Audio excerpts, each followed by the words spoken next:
Bismillahirrahmanirrahim. What is the sign that hizmet is not accepted, and what are the conditions for one's hizmet to be accepted?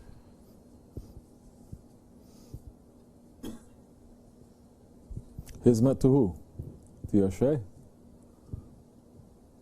If you have different shaykhs, I don't know what the style is.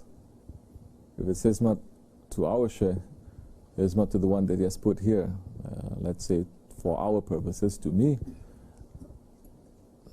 it's going to be very clear whether it's accepted or it's not accepted. All of the hizmet is accepted in reality. Any hizmet that you do is accepted. But it is our way to say, now you can make this hizmet to become more acceptable. How you're going to make this hizmet to become more beautiful? What are the things that you're doing that makes this hizmet to be less beautiful? Our washing up when you're doing something is not to say we reject it, but how you can make it even more beautiful, and how stupid you have to be not to know that already. That you can make it more and more and more beautiful, better and better.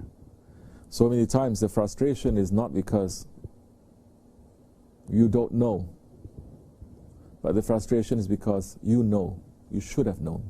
You know this already and you're repeating it. You understand? But that doesn't also mean that the hizmet is rejected. It's not. No hizmet is going to be rejected. I mean, those that are done with sincerity, of course. And so that's, in our way, in our style, is going to be pretty clear. This much is enough. Assalamu alaikum.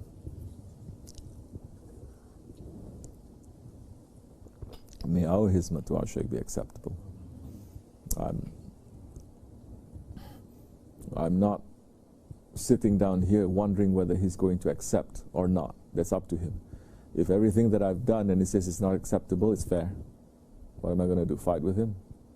If he says everything is acceptable, if he says everything I'm doing is acceptable, that's the time I'm going to raise some doubts and say, I know I didn't do that properly. I know I could have done that better. I know I wasn't really 100% with that.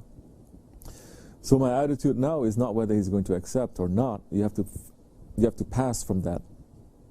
It has to be, what could I have done better? As Shaykh Effendi says, you always must make your work to become better.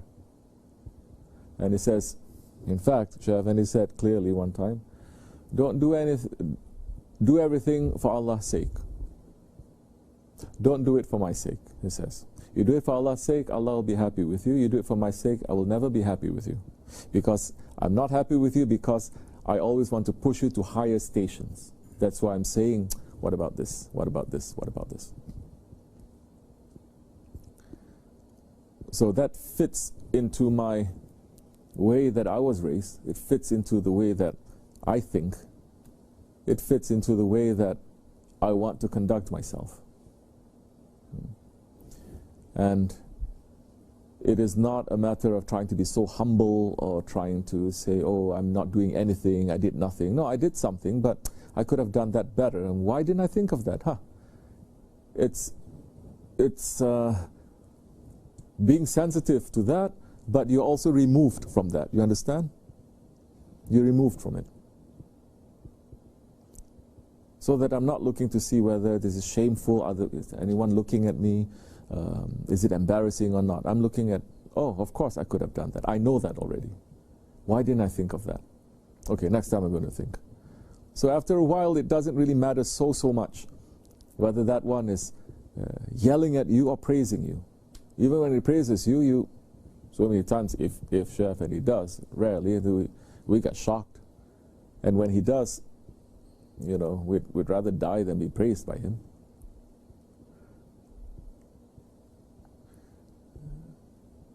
So, but we stop ourselves too, and you know, we say, okay, we could have done this one we should have done. Even if you think you did everything nicely, there's so many wrong things that you did in your past. How are you to know that everything has been forgiven anyway? No. So use that. People are praising and say, oh, remember one time you did this. When you start, you know, becoming so puffy, you start looking down on other people, you start thinking, this one is my enemy, this one is this. Start thinking, look, remember, you used to do that. Pull yourself back a little bit. Then you by yourself, you will balance it.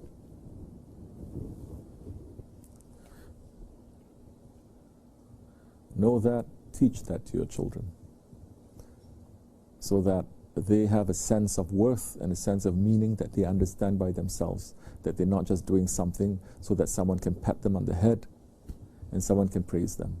If that's all that they're running after, then once they are free to go out to the world, shaitan will swoop on them like a buzzard. Because shaitan and the Ahli Dunya is only going to shower praises to people, to boost them. But they themselves, they must know. Their hearts are working, they must know this one is sincere or not. We have a saying in our culture, you know. They say, be careful of this person. It says, this person, he doesn't have too much honor. Why? Because he consumes praise.